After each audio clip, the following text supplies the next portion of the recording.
কালো রঙের শাড়ি ছাড়া আমার নবমী তো একদমই আমি ভাবতে পারি না। একটা ব্ল্যাক কালারের পার্টি ওয়্যার শাড়ি পরেছি। আজকে তো ছিল নবমীর রাত, মায়ের সাথে বেরিয়েছি আমার এলাকার সমস্ত ঠাকুরগুলো দর্শন করতে।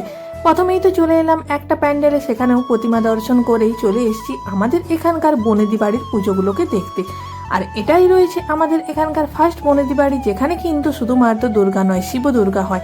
সেটারই দর্শন করলাম। তারপর আরও একটি বনেদি বাড়িতে চলে এসেছি। সেখানকারও ঠাকুর দর্শন করে বেরোনোর পথেই ছিল একটা কালীবাড়ি, মানে কালী মন্দির। একসাথেই তো দুর্গা ঠাকুরের সাথে সাথে কালী ঠাকুরেরও দর্শন করলাম। তারপর চলে এলাম পেট পুজো করার জন্য।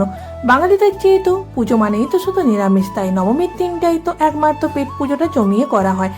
ফার্স্টেই খেলাম ফুচকা, তারপর একটা ঠাকুর দর্শন করে চলে এসেছি রেস্টুরেন্টে খাওয়া দাওয়া করতে। রেস্টুরেন্টের বাইরেই তো কিছুক্ষণ দাঁড়িয়ে থাকতে হলো, প্রচন্ড পরিমাণে ভিড়। যাই খেতে চাইছি তাই বলছে শেষ হয়ে গেছে। ফাইনালি তো এখানে ললিপপ, একটা রোল আর আইসক্রিম বাড়ি ফিরলাম।